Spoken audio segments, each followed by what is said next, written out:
या मालिकेच्या आजच्या भागात आपण पाहणार आहोत घडलेल्या प्रकारामुळे उर्मिला तर खूपच घाबरलेली असते आणि त्यावेळी सीताई तिला धीर देत तिच्या जवळ बसतात, तिची समजूत काढतात. उर्मिला म्हणत असते की ताई, माझं काय चुकलं ग, संपदा अशी का वागली, आता काय करायचं आपण. आणि त्यावर सीताई तिला समजावते की उर्मिला, तू काळजी करू नको, आपण यावर काही ना काहीतरी तोडगा काढूयात. आता आपण शांतपणे संपदासोबत बोलायला हवं, पॅनिक होण्याची काही गरज नाही आहे, होईल सगळं ठीक. मात्र उर्मिला खूपच घाबरलेली असते. ती म्हणत असते की ताई, मी कुठे कमी पडले तेच मला कळत नाहीये. संपदाने असं करायला नको होतं आणि तिचे बाबा तर किती चिडलेत बघितलं ना तू. आणि मला शिवाचं सुद्धा आश्चर्य वाटते, ती असं कसं वागू शकते. काल जेव्हा यांचा आणि शिवाचा वाद झाला ना, तेव्हा तर मला खूप भीती वाटली होती. आणि त्यावेळी मग सीताईसुद्धा म्हणू लागते की तरी मी आधीपासून शिवाला समजावत होते, पण तिने माझं काही ऐकलं नाही आणि तुम्ही तिलाच सपोर्ट करत होता. त्यावेळी तुम्ही माझं बोलणं समजून घेतलं नाही. मी म्हणत होते ना की शिवा स्वतःच्या मनाचं खरं करणारी मुलगी आहे. आणि त्यावेळी उर्मिलासुद्धा म्हणते की हो गं ताई, तुझं म्हणणं अगदी खरं आहे, माझी चूक झाली, मी तिला सपोर्ट केला, पण तिने आमचासुद्धा विश्वासघात केला आणि संपदाचासुद्धा तिने विचार नाही केला. शेवटी तिला जे हवं ना तेच तिने केलं, मी तिला कधीही माफ करणार नाही. तर सीताई म्हणत असते की उर्मिला, आता या सगळ्याचा जास्त विचार करू नको, आपण संपदासोबत बोलूयात आणि यातून मार्ग काढूयात. तर दुसरीकडे तो रॉकी खूप घाबरलेला असतो. संपदाच्या घरी नेमकं काय सुरू असेल, शिवा आणि आशू तिच्यासोबत बोलले असतील का, तिच्या घरच्यांचं काय म्हणणं असेल, याचाच तो सतत विचार करत असतो. तर त्याची गँग त्याला समजावण्याचा प्रयत्न करत असतात. ते म्हणत असतात की काळजी करू नको, शिवा काहीतरी मार्ग काढेल. पण रॉकी म्हणत असतो की या सगळ्यामध्ये शिवावर कोणतंही संकट यायला नको आहे, नाहीतर मीच त्यांच्या घरी जातो आणि त्यांच्याशी बोलतो. पण ते सगळेजण त्याला थांबवत म्हणतात की तू तिकडे जाण्याचा वेडेपणा चुकूनही करू नको. शिवाने सांगितलंय ना की तुम्ही आता शांत राहा, मग आता आपण शांत राहूयात. तर दुसरीकडे घरातील सगळेजण जेवण करण्यासाठी बसलेले असतात. पण तितक्यात कीर्ती त्या ठिकाणी येत म्हणते की शिवा, जेवण करण्याच्या आधी तू तुझा प्लॅन सगळ्यांना सांगणार नाहीस का. तिचं बोलणं ऐकून शिवा विचारते की ताई, हे काय बोलताय तुम्ही, कोणता प्लॅन. कीर्ती म्हणत असते की अगं, तू आणि आशू मिळून तो रॉकी कसा चांगला मुलगा आहे हे घरच्यांना पटवून देणार आहात ना. तू तर या घरामध्ये आलीच आहे आणि आता तुला त्या वस्तीतल्या मुलाला सुद्धा इथे आणायचं आहे ना. आणि कीर्तीचं असं बोलणं ऐकून सगळ्यांनाच धक्का बसतो. आशू विचारत असतो की ताई, हे काय बोलतेस तू. आणि त्यावर कीर्ती म्हणते की मी जे ऐकलं ना तेच सगळ्यांना सांगते. मात्र शिवा म्हणत असते की ताई, तुमचा काहीतरी गैरसमज होतोय. आणि त्यावर कीर्ती हसतच म्हणते की मला वाटलंच होतं तू मला खोटं पाडणार, आणि म्हणूनच मी तुझं आणि आशूचं बोलणं रेकॉर्ड करून आणलं आहे. आणि मग ती घरातील सगळ्यांना शिवाचा आणि आशूचा अर्धवट व्हिडिओ दाखवते, ज्यात शिवा म्हणत असते की रॉकी चांगला मुलगा आहे, ही गोष्ट आपण घरच्यांना पटवून देऊ.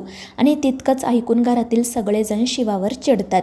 लक्ष्मण काका म्हणत असतात की आशू हिला शेवटचं सांगतोय, हिने पुन्हा माझ्यामध्ये आणि माझ्या मुलीमध्ये पडता कामा नये, नाहीतर परिणाम खूप वाईट होतील. आणि मग त्यावेळी भाऊ त्याला समजवण्याचा प्रयत्न करू लागतात. मात्र तो काही ऐकायला तयारच नसतो. तो म्हणत असतो की मला माझ्या मुलीचं चांगलं वाईट कळतं, मी उद्याच त्या मुलाला बोलावून घेणार आहे आणि उद्याच्या उद्या संपदाची एंगेजमेंट होणार आहे. आणि हे ऐकून शिवा आणि आशू खूप घाबरतात. पण लक्ष्मण काका कोणाचंही काही ऐकून न घेता सरळ निघून जातात. त्यानंतर उर्मिलासुद्धा शिवाला आणि आशूलाच सुनावते आणि त्यांना म्हणते की तुमच्याकडून ही अपेक्षा नव्हती. आणि मग सीताई तीसुद्धा सगळ्या गोष्टींसाठी शिवालाच दोष देते आणि म्हणत असते की तू याआधी या घराचं जे काही नुकसान केलं आहे ते पुरेसं नाही आहे का, आता हे सगळं कशासाठी करतेस तू. आता लक्ष्मण भाऊजींना आणि उर्मिलाला जे हवं आहे ना तेच होणार, आणि उद्या संपदाला तू तुझ्या हाताने तयार करायचं हे लक्षात ठेव. आणि तीसुद्धा तेथून निघून जाते. त्यानंतर रात्री लक्ष्मण आणि उर्मिला त्यांच्या खोलीत झोपलेले असताना संपदा हळूच त्या ठिकाणी येते आणि उर्मिलाचा मोबाईल घेऊन बाहेर जाते. त्यानंतर मग ती रॉकीला फोन करते. रॉकी विचारत असतो की कोणाचा नंबर आहे हा. तर संपदा त्याला सांगते की आईचा नंबर आहे, आपलं बोलणं झाल्यानंतर मी डिलीट करून टाकेल. आणि मग रॉकी तिची रडतच विचारपूस करतो. तर संपदा म्हणत असते की मी ठीक आहे, पण तू कसा आहे, तुझा हात तर बरा आहे ना. आणि त्यावर रॉकी म्हणतो की हो संपदा, मी ठीक आहे, पण आता पुढे काय करायचं आपण. आणि त्यावर संपदा म्हणते की रॉकी बाबा खूप चिडले आहेत, ते कोणाचंही काही ऐकून घ्यायला तयार नाहीत, आपण आता आपल्या प्रेमासाठी स्टँड घ्यायलाच हवा. आणि त्यावर रॉकी विचारतो की अगं आशू आणि शिवा त्यांच्याशी बोलले नाहीत का. आणि त्यावर संपदा म्हणते की सगळ्यांनी त्यांना समजवण्याचा प्रयत्न केला, पण त्यांनी माझी एंगेजमेंट ठरवली. आणि हे ऐकून रॉकी तर खूपच घाबरतो. तो म्हणत असतो की संपदा आता आपण काय करायचं. तर संपदा म्हणत असते की रॉकी आता आपल्याकडे दुसरा कोणताही मार्ग नाही आहे. आता मी जे सांगेल ना तेच आपल्याला करायला हवं. पण रॉकी तिला समजावतो की आपण कोणतंही चुकीचं पाऊल उचलायचं नाही. पण संपदा तिच्या निर्णयावर ठाम असते आणि मग ती तिचा प्लॅन रॉकीला सांगते. दुसऱ्या दिवशी सकाळी मुलाकडचे लोक येणार असतात म्हणून घरात सगळ्यांची गडबड सुरू असते. कीर्ती मुद्दाम साफसफाई करत असते तर सीताई तिला सांगत असते की जेवणाचं वगैरे सगळं व्यवस्थित झालं आहे ना. त्यावर ती हो म्हणते. त्यानंतर ती तिच्या कामासाठी जाते तर सीताई भाऊंना सांगत असते की तुम्ही घरातील मोठे आहात आणि आत्ता या क्षणी आपण लक्ष्मण भाऊजींना आणि उर्मिलाला पाठिंबा द्यायला हवा. त्यामुळे तुम्ही असे बसून राहू नका, तयार व्हा. त्यानंतर सुहास त्या ठिकाणी येतो तर कीर्ती त्याला मुद्दाम भाऊंसमोरच त्या साखरपुड्यासाठी गोडधोड पदार्थ आणायला सांगते आणि मग तो सुद्धा बाहेर जातो.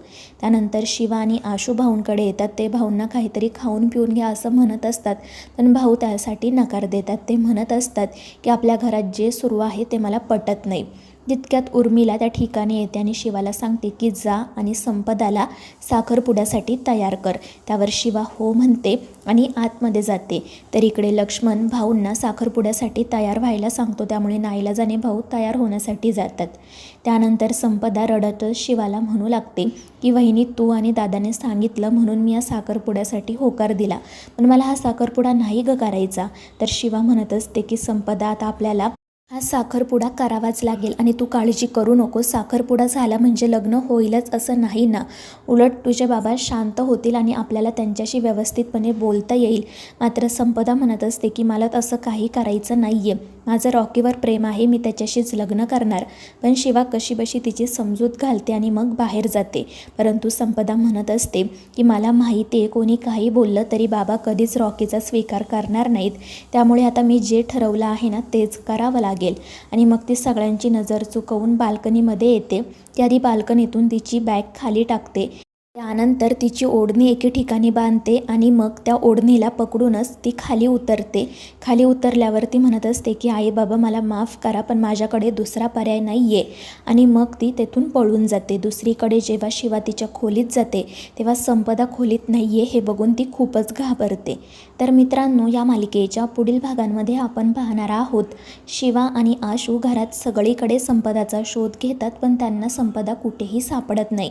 आणि मग ते शेवटी घरातल्यांना ही गोष्ट सांगतात आणि संपदा पळून गेली हे कळता क्षणी सगळ्यांनाच मोठा धक्का बसतो. पण मग कीर्ती या सगळ्यासाठी शिवालाच दोष देते आणि म्हणते की या शिवानेच तिला पळून जाण्यासाठी मदत केली असणार. आणि कीर्तीच्या बोलण्यात येत मग लक्ष्मण काका, उर्मिला आणि सीताईसुद्धा शिवालाच दोष देतात. तर मित्रांनो, या मालिकेच्या पुढील भागांच्या अपडेटसाठी आपल्या चॅनेलला सबस्क्राईब करा.